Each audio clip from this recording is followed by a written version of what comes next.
Press and hold the program button for 3 seconds. Create a new program. Click the Move L button. Insert transition point motion command.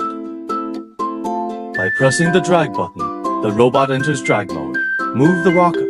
Finally adjust the position and attitude of the torch. Adjust the torch to the right position. Click the Move L button to insert the arcing point motion command. Click the welding button. The welding instruction interface appears. Adjust the appropriate welding current and voltage by increasing plus and decreasing buttons.